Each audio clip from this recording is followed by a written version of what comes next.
Oke. Selamat Pagi, pagi. Bang.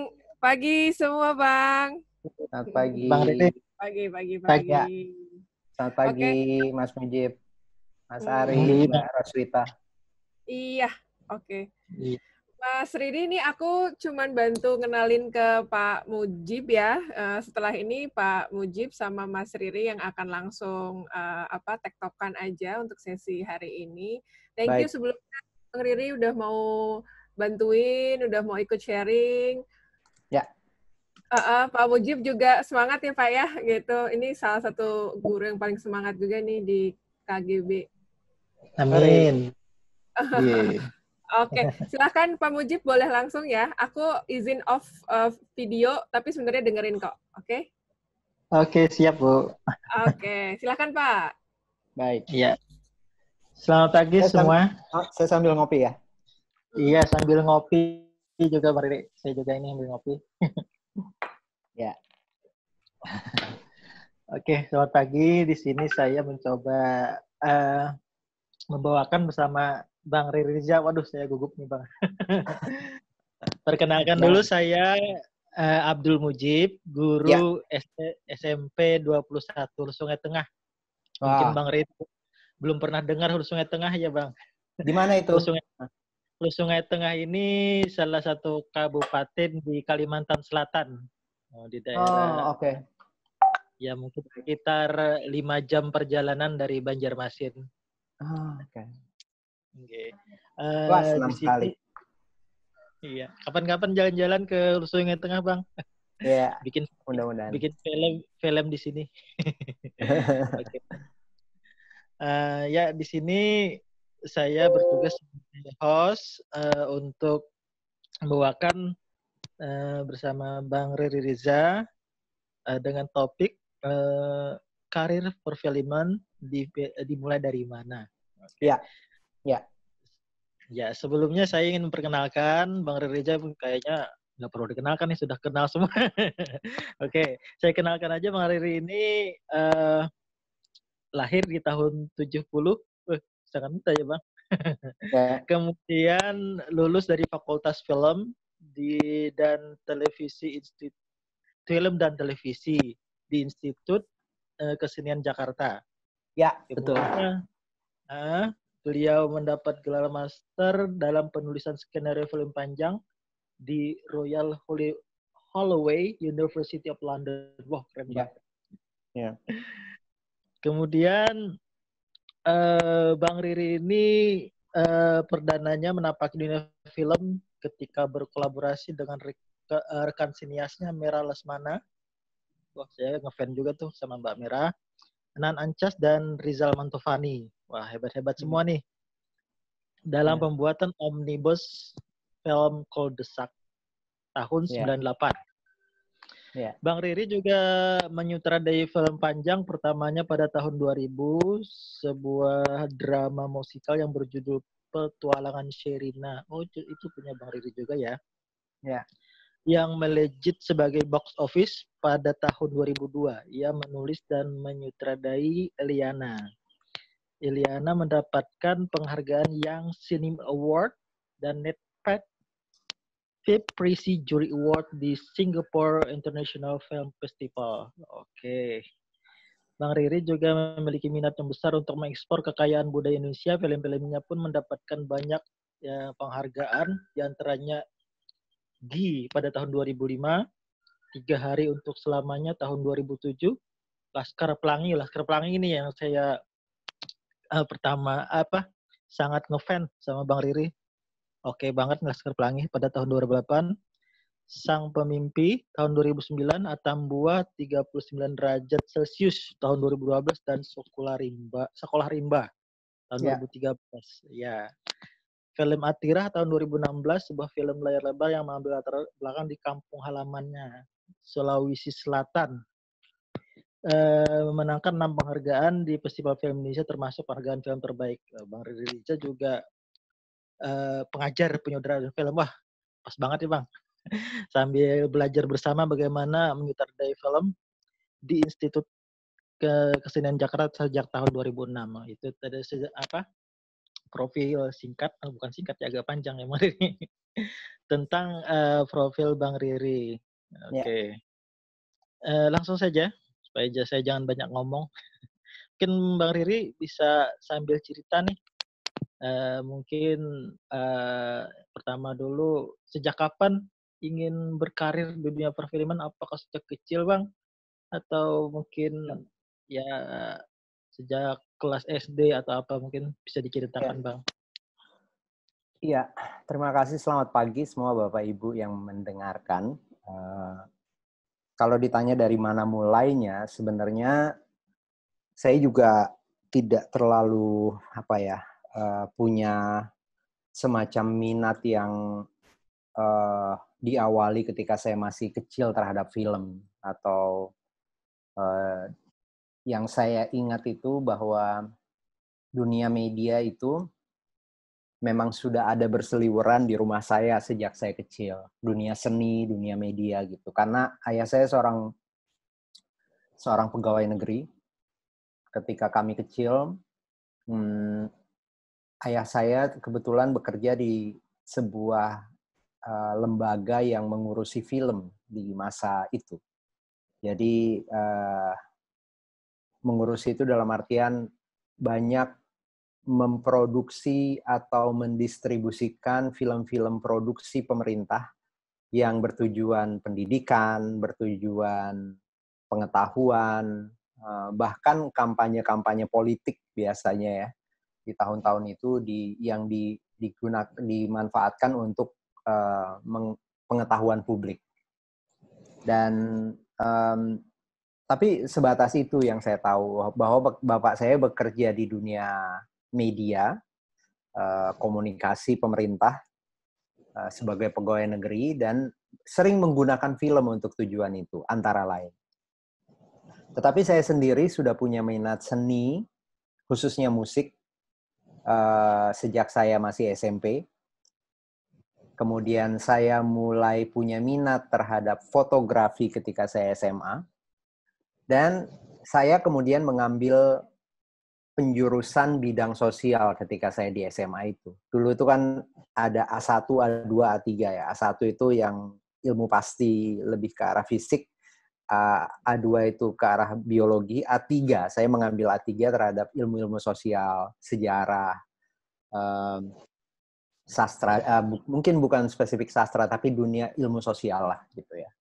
Jadi saya punya minat terhadap sejarah, terhadap misalnya geografi, dan hal-hal yang lebih sosial gitu, ilmu-ilmu sosial.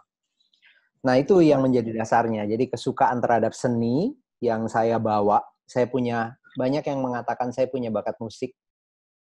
Dan mungkin karena saya suka ilmu sosial, saya jadi suka melakukan pengamatan-pengamatan. Tidak ada sama sekali hubungannya lebih dahulu dengan film. Jadi saya juga bukan penonton film yang akut ya. Di tahun 80-an juga perfilman kita itu datar-datar saja. Jarang sekali ada film yang menjadi menonjol gitu ya.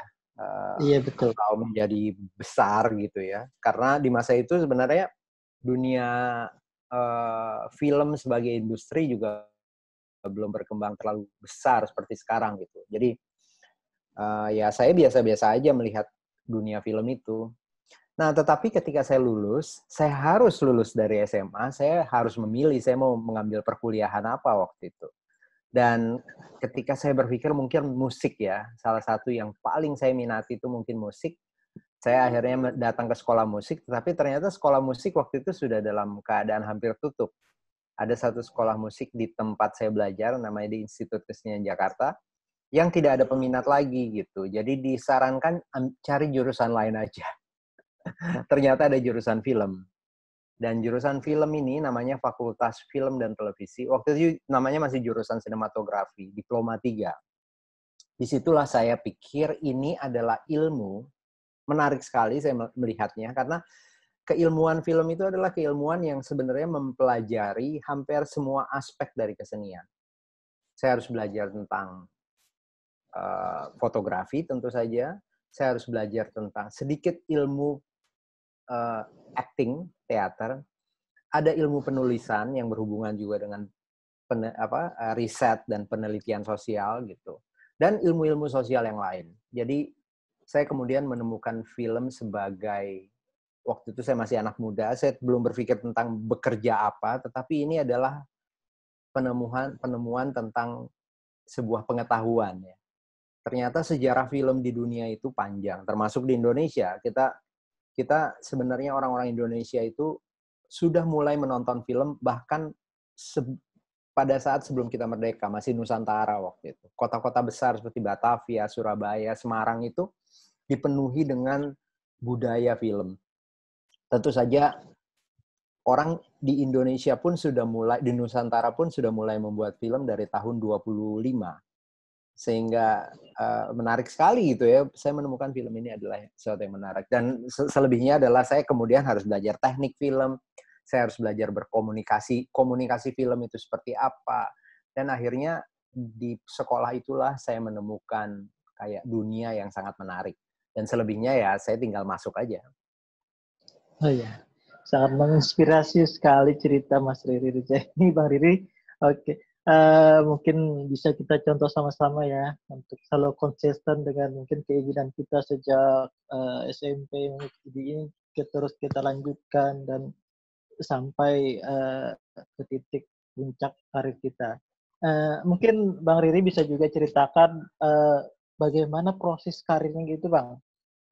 Mungkin dari sekitar begitu lulus dari pendidikan, apakah Bang Riri itu merintis suatu secara mandiri dulu untuk membuat film atau apa langsung berkolaborasi dengan pihak yang mungkin bisa membantu kita meningkatkan untuk menuju karir yang lebih baik. Iya. Prosesnya setelah pendidikan. Ya, sebenarnya memang biar bagaimanapun dunia industri atau dunia kerja itu selalu berdinamis ya. Dan waktu apa yang saya hadapi ketika saya lulus dari perkuliahan waktu itu tentu berbeda dengan sekarang. Di waktu itu misalnya kita belum terlalu berpikir tentang entrepreneurship gitu. Kita lebih berpikir tentang bagaimana kita harus mencari kesempatan untuk bekerja di bidang film untuk meningkatkan keterampilan, pengetahuan, dan juga pemahaman kita tentang film. Karena yang perlu diingat juga, biasanya dunia kuliah itu, terutama di bidang seni, itu cuma memberikan kita dasar. Proses belajar selanjutnya itu yang lebih penting ketika kita mulai berkarya, ketika kita mulai terlibat di dalam produksi film yang sesungguhnya. Disitulah sebenarnya proses belajar sesungguhnya. Nah, yang saya lakukan, saya waktu itu magang dulu. Jadi saya pernah magang mungkin di 2-3 produksi. Dalam artian saya mengerjakan saja dulu. Saya juga terlibat di komunitas diskusi film. Jadi saya misalnya menjadi kayak semacam runner sekretaris gitu ya di sebuah kelompok diskusi film di kampus saya. Kemudian saya juga mulai mencari kesempatan apapun supaya saya bisa berada di set film. Dan waktu itu karena industri film seperti saya katakan tadi belum terlalu mapan seperti sekarang, jadinya kebanyakan itu produksi film iklan. Yang iklan itu ya produk ya, film-film video yang menjual atau mempromosikan produk-produk gitu. Nah, itu adalah tempat belajar saya berikutnya. Jadi, ruang-ruang diskusi tentang film, kemudian berada di dalam set film, ya di dalam kegiatan orang membuat film atau berkomunikasi dengan seni audiovisual itu. Nah, sampai kemudian saya mulai berpikir tentang bagaimana nih, apa sebenarnya cita-cita saya sesungguhnya gitu. Karena saya melihat intinya saya kayak punya kegelisahan ya di masa itu, karena saya melihat bahwa film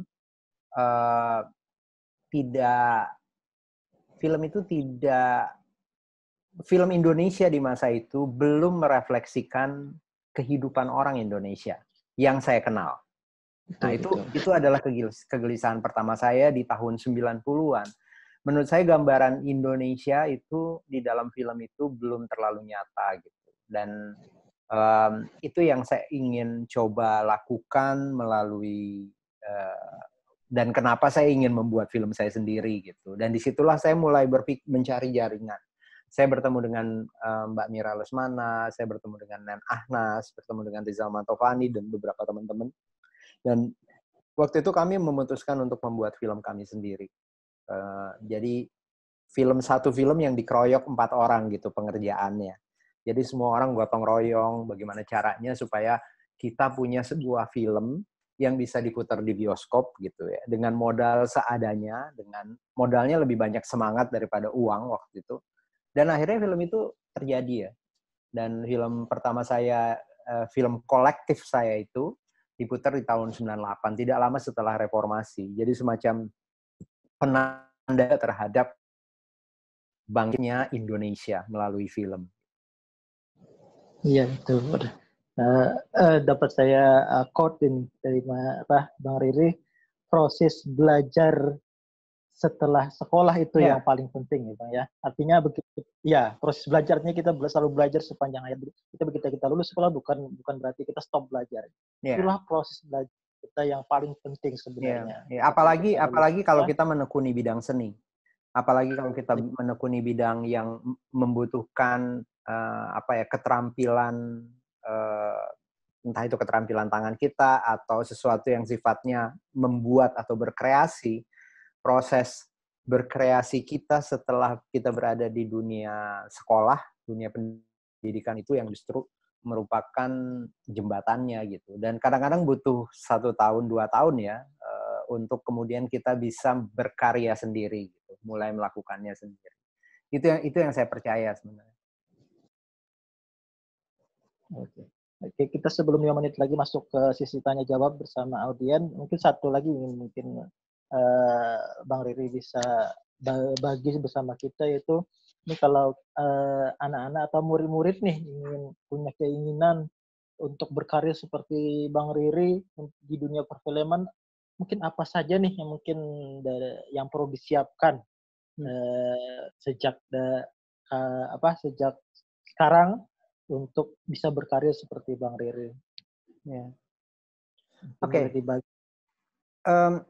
Saya rasa begini ya, kita justru yang paling penting itu menurut saya adalah kita harus punya minat yang besar terhadap manusia, terhadap penceritaan. Mungkin membaca lebih banyak karya-karya sastra dan novel gitu ya, yang membiasakan kita sebagai audiens memahami bagaimana cerita itu terjadi, bagaimana cerita ini berjalan. Ini kesabarannya di sini gitu menurut saya. Jadi kita memahami esensi dari kenapa kita bisa tersentuh oleh sebuah cerita, atau kenapa kita harus bercerita. Nah itu satu hal. Jadi saya selalu bicara kepada mahasiswa-mahasiswa yang saya ajarkan bahwa sebelum sampai ke menonton film itu ditulis lebih dulu. Sebelum sebuah film bisa dibuat, diproduksi dengan kamera, dengan peralatan rekam gitu ya, dia harus dibuat menjadi tulisan cerita dulu. Nah itu yang paling penting, jadi harus dipahami. Jadi pertanyaan pertama apa yang harus disiapkan? Nomor 1 adalah pengetahuan yang besar terhadap bagaimana kita memahami sebuah cerita. Nah, itu bisa dengan membaca cerpen yang ada di surat kabar di hari Minggu, memilih novel favorit kita, kemudian kita baca sampai selesai, kita pahami tokoh utamanya siapa, apa yang dialami tokoh utama, apa tujuan dan motivasi dari tokoh utama. Nah, memahami aspek cerita itu.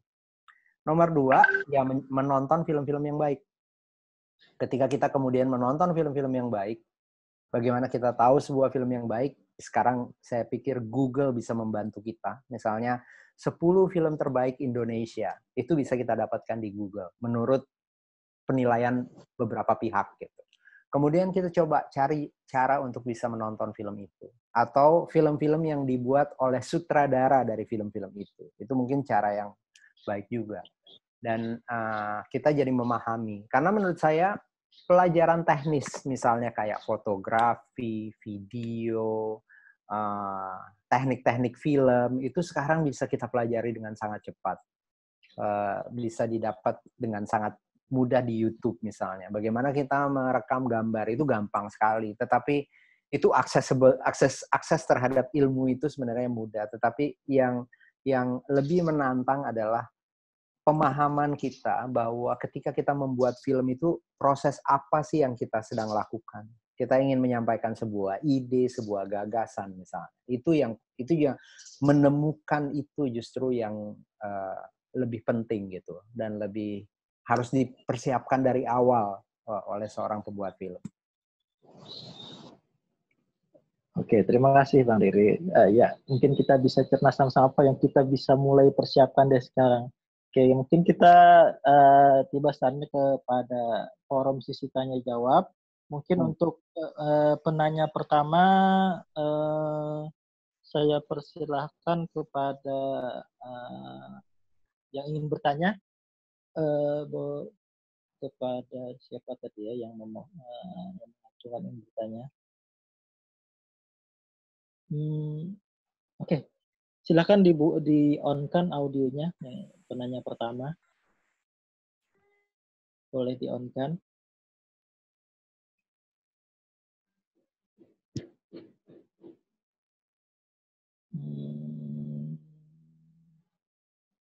Kepada... Sambil, udah ada yang on belum? Ya, halo. Halo Mas, aku Wita, sorry. Ini udah ada yang on, kalau belum sambil yang lain nge-onin ininya ya, kalau ada. Ini banyak banget pertanyaan bagus nih di chat, mungkin ada yang mau disampaikan. Oke. Ini pertanyaan dari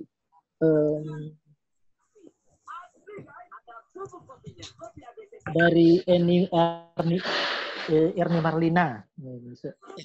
Bang Riri, kata saya mau bertanya, bagaimana cara Mas Riri meyakinkan orang tua saat itu bahwa dunia atau karir yang dipilih bisa menjamin masa depan? Mungkin bisa di-share Bang Riri. Cara meyakinkan orang tua. Terima kasih, ini pertanyaannya bagus ya. Nomor satu memang saya rasa mungkin seperti banyak anak muda di masa itu ya, saya tidak bisa punya rumusan bagaimana meyakinkan orang tua saya bahwa ini adalah sebuah pekerjaan, sebuah profesi atau sebuah bidang yang bisa menjamin masa depan. Tetapi begini, di masa itu sebenarnya saya cuma bisa menunjuk beberapa orang, beberapa tokoh gitu yang adalah orang-orang yang bekerja di dunia film dan menunjukkan bahwa mereka punya semacam jalur karir yang bisa dilihat, dipertanggungjawabkan gitu. Itu antara lain gitu. Saya pengetahuan saya di bidang film waktu itu juga tidak terlalu banyak, tapi pengetahuan orang tua saya tentang film itu justru lebih banyak gitu. Maksudnya orang tua saya itu tahu bahwa dunia film itu ada tokoh-tokoh yang waktu itu cukup mumpuni gitu. Sejarah film Indonesia itu justru dibanding generasi muda waktu itu yang lebih bisa memahami adalah generasi yang lebih dewasa, karena di Indonesia terutama, saya tadi bercerita tentang bahwa orang tua saya adalah pegawai negeri dan kebetulan bekerja di bidang film. Di Indonesia itu film itu adalah salah satu aspek kebudayaan atau kesenian yang diurusi oleh pemerintah. Maksud saya begini, undang-undang musik itu belum ada, saya lupa sekarang itu udah ada apa belum. Undang-undang kebudayaan, pemajuan kebudayaan aja belum ada. Tetapi di masa saya sekolah, undang-undang perfilman itu sudah ada. Jadi film itu sudah diatur oleh negara. Kita punya lembaga sensor film, kita punya Dewan Film Nasional gitu. Jadi intinya film itu adalah sesuatu yang cukup signifikan di dalam kehidupan bangsa kita. Nah, itu yang mungkin menjadi menjadi alasan kenapa orang tua saya waktu itu, ayah saya cukup cepat teryakinkan. Bahkan lebih cepat teryakinkan dibanding waktu saya mau sekolah musik misalnya. Ketika saya bilang saya mau sekolah musik, orang tua saya tidak punya gitu. keyakinan gitu, apakah saya bisa hidup dari musik. Tapi ketika saya bilang film, gitu. Nah kalau sekarang saya rasa lebih mudah lagi. Bisa ditunjukkan bahwa sekarang banyak sekali orang-orang yang bekerja di dunia media film ini, atau mungkin dunia film sekarang bisa juga disebut sebagai dunia konten digital.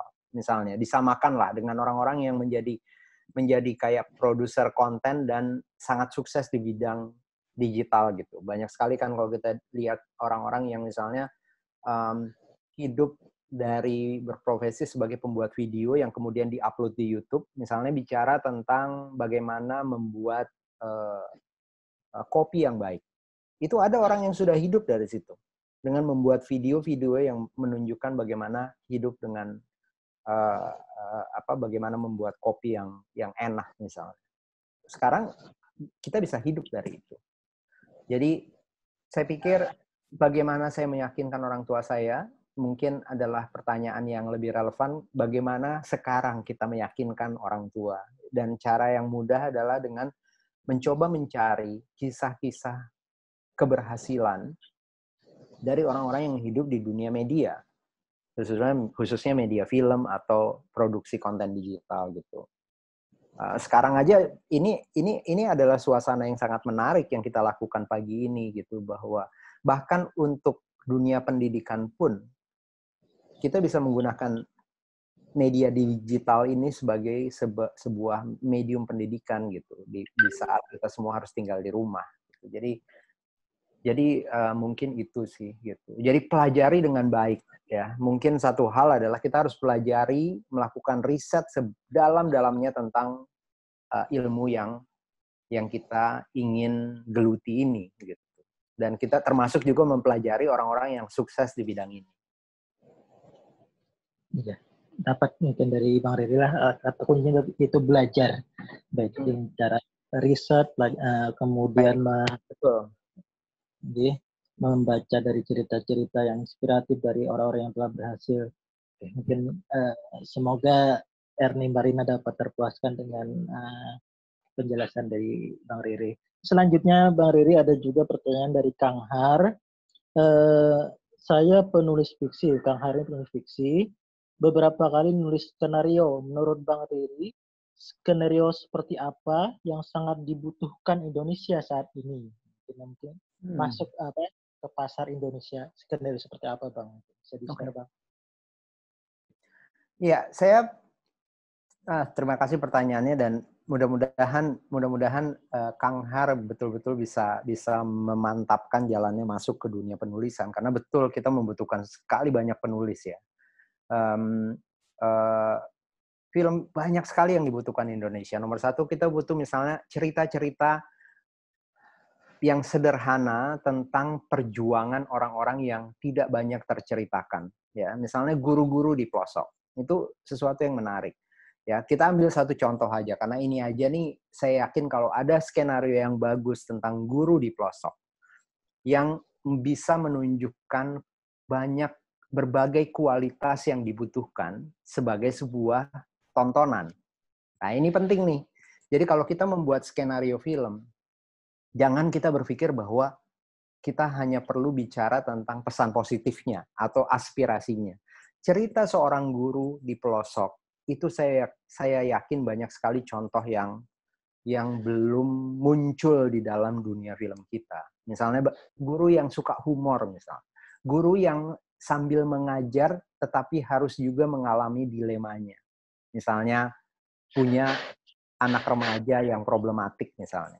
Punya tantangan ekonomi, sehingga sepulang dari mengajar dia harus punya profesi lain, menjadi pedagang, kayak menjadi apa. Jadi kita punya berbagai aspek drama kehidupan di dalam kisah hidup seorang guru di pelosok gitu. Nah, ini kisah-kisah seperti ini masih jarang sekali gitu. Komedi, ya, elemen komedi misalnya. Jadi kalau seumpama Kang Har mau masalahnya nih bukan skenario seperti apa yang sangat dibutuhkan Indonesia, tetapi betul sekali kita butuh skenario yang memiliki banyak aspeknya. Kehidupan Indonesia, tantangan Indonesia, tetapi pada saat yang sama dia juga punya elemen sebagai tontonan hiburan gitu. Jadi kombinasi yang seimbang tentang kenyataan-kenyataan kehidupan kita. Ya, jadi kita masih butuh cerita tentang guru, kita masih butuh cerita tentang dokter yang bekerja di pelosok, kita masih butuh cerita tentang anak muda kota hari ini dan tantangan kehidupan menghadapi realita-realita kita sekarang, ya. Tetapi film adalah film. Jadi saran saya, mungkin yang penting banget adalah kita harus mencoba memastikan bahwa kita melakukan riset yang tepat tentang 10 film paling laris di Indonesia. Itu mungkin salah satu ya. Dan itu ada sebuah website yang sangat bagus dikelola oleh beberapa orang komunitas ya, namanya filmindonesia.or.id ya. Mungkin saya tuliskan aja di sini ya. filmindonesia.id. Ini aja nih. Ini filmindonesia.id ini, apabila kita klik di situ, kita akan bisa mendapatkan list film terlaris di Indonesia. Kang Har bisa mencari dari situ untuk melihat film-film seperti apa sih yang dibutuhkan Indonesia, yang disukai penonton Indonesia. Nah, kemudian sumbangkan sesuatu yang spesifik yang Kang Har paling kenali. Kalau seumpama Kang Har tinggal di Papua, bikin cerita di Papua yang mungkin bersentuhan dengan beberapa film yang laris di Indonesia dari 10 itu. Film Laskar Pelangi itu adalah salah satu film yang kebetulan yang saya buat. Itu adalah film yang masuk dalam 10 besar film terlaris di Indonesia. Tentu saja selebihnya ada film horor, film komedi, film drama gitu. Tapi ada film seperti Laskar Pelangi yang bercerita tentang 11 orang murid dan 2 orang guru. Itu contoh bahwa selalu ada kemungkinan untuk kita bisa membuat film yang selain baik, penting, tetapi juga menarik dan disukai oleh penonton. Oke. Sangat jelas sekali penjelasan dari Bang Riri. Semoga Kang Har dapat terpuaskan, dan coba tulis Kang Har nanti bisa di-share dengan Bang Riri. Semoga bisa berkolaborasi, bekerja sama dengan Bang Riri. Oke, selanjutnya Bang, ada dari Rini dari Solo. Kira-kira bagaimana cara bikin skrip naskah film? Langkah sederhananya saja Bang. Sederhana, bikin skrip naskah film. Mungkin bisa di-share Bang. Ya. Oke. Bagaimana ya? Saya suka sulit nih menjawab yang sederhana, karena sebenarnya sangat sederhana tahapannya. Semuanya sangat sederhana. Nomor satu, kita harus punya cerita dulu. Skenario itu adalah sebuah format yang diakui oleh industri film. Itu yang harus dipahami. Jadi, dia cuma sebuah format. Siapapun bisa mempelajari bagaimana menulis format skenario dari internet.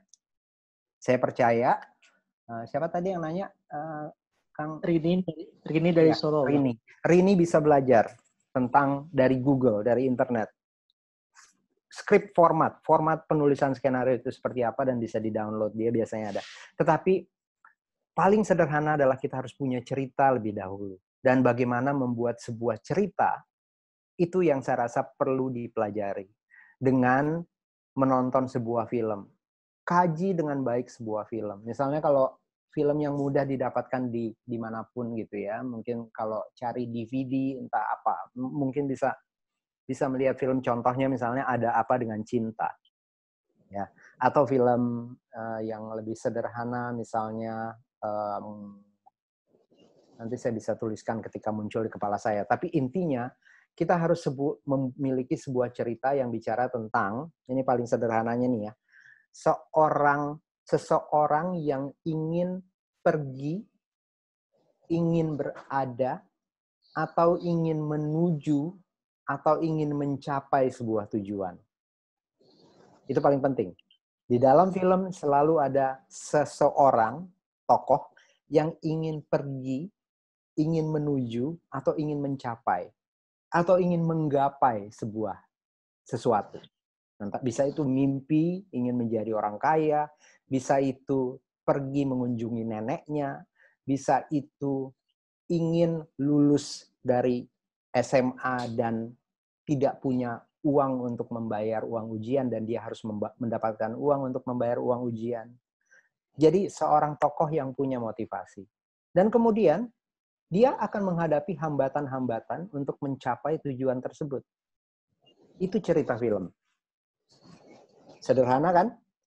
Jadi kebanyakan orang membuat cerita itu complicated sekali gitu. Banyak sekali tantangannya jadi banyak. Coba buat tantangannya sesederhana mungkin.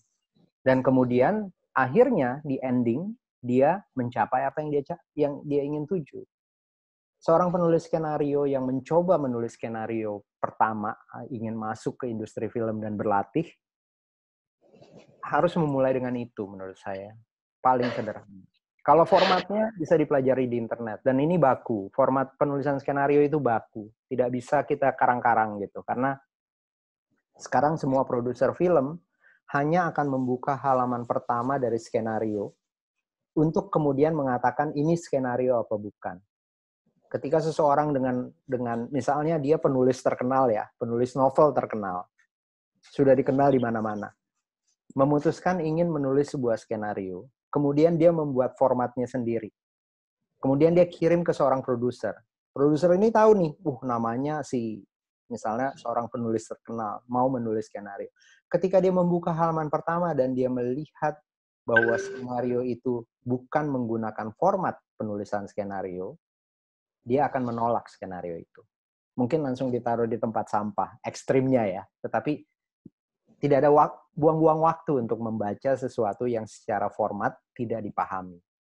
Nah, jadi satu hal yang paling penting, Ibu Rini, adalah pahami apa itu cerita film. Bagaimana bercerita untuk media film.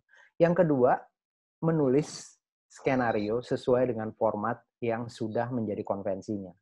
Itu saja. Oke, sangat kayaknya saya juga dapat menangkap. Mungkin semoga Bu Rini dapat terpuaskan untuk jawaban dari Bang Rui. Selanjutnya mungkin kita punya waktu sekitar 5 menit aja mungkin tersisa. Mungkin ada satu hal lagi mungkin untuk bisa di-share dari Bang Rui, mungkin dari Apria Ishak. Salam hormat, ada niatan nggak buat film tentang fenomena pandemik COVID-19? Terutama dampaknya terhadap pemanfaatan teknologi distance learning yang membabi buta seperti saat ini. Ya, menarik sekali nih.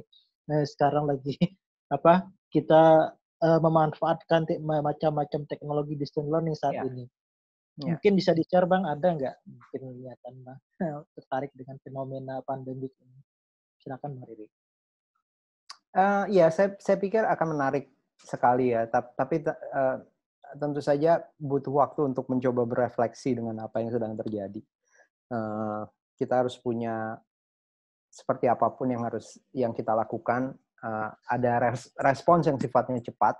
Tentu saja, misalnya mengumpulkan atau mendokumentasikan apapun yang menjadi fenomena hari ini itu adalah biasanya menjadi kebiasaan seorang pembuat film. Jadi saya tuh kadang-kadang nih kayak gini, begitu saya melihat sebuah peristiwa, saya tuh menyimpannya dalam catatan-catatan kecil saya gitu ya. Saya punya sebuah buku yang selalu saya bawa kemana-mana gitu, semacam jurnal, dan saya mencatat saja dulu. Dan suatu waktu tentu saja saya akan mencoba mengkompilasi apa yang terjadi. Saya pikir fenomena ini adalah sebuah fenomena yang luar biasa gitu. Kita akan selalu ingat bulan Februari, Maret, April, dan mudah-mudahan tidak terlalu panjang, di tahun 2020 kita mengalami sebuah fenomena sosial yang begitu luar biasa dampaknya gitu terhadap kehidupan kita gitu. Dan ini akan kita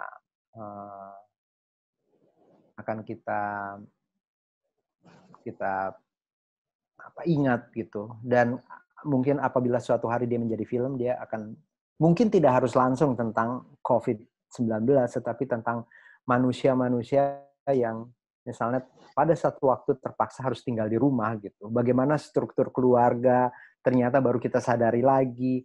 Bagaimana misalnya metode kita menjalankan praktek pendidikan itu tiba-tiba kita pikirkan lagi, apa perlu nih semua orang harus datang tiap pagi ke sekolah gitu ya, dengan buku yang segitu banyak, dengan pundak yang begitu besar membawa project. Apa perlu itu semua print out yang bertebaran di rumah saya? Saya kebetulan punya 2 orang anak gitu ya, yang masih sekolah menengah. Itu kertas ada di mana-mana. Apa perlu itu semua gitu? Itu sesuatu yang mungkin harus tiba-tiba kita akan pikirkan lagi setelah kejadian ini. Iya, tepat sekali Bang. Banyak sekali pelajaran yang kita dapat dari pandemik ini ya. Memang tepat sekali. Ini seakan menyadarkan kita semua tentang peran dari teknologi yang sebenarnya yang memudahkan kita dari segala macam keributan yang mungkin yang telah kita gunakan saat ini.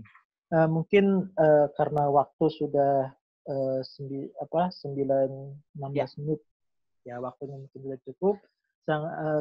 Banyak sekali yang dapat kita belajar hari ini. Kita dapat belajar banyak hari ini bersama Bang Riri Rija. Semoga kita dapat kesempatan untuk belajar bersama Bang Riri, dan terima kasih. Saya sebagai host yang mengucapkan mohon maaf kalau ada mungkin agak grogi atau salah ucap, karena mungkin saya juga minta maaf kalau ada yang salah ya, kata-kata yang kurang jelas atau apa. Ini sesuatu yang baru dan saya senang sekali. Mudah-mudahan besok-besok mungkin ada musisi yang bisa diajak, sastrawan, penulis, tokoh-tokoh muda ya. Itu mungkin bisa diajak untuk berpartisipasi di sini, dan mudah-mudahan kita bisa punya semacam kumpulan video yang kemudian nantinya bisa disebarluaskan lebih jauh. Dengan ini saya menyatakan kesediaan bahwa video ini boleh disebarluaskan lebih jauh. Iya, semoga boleh. Tentu saja boleh, Bang. Ya. Oke. Mungkin waktu saya mungkin sudah habis.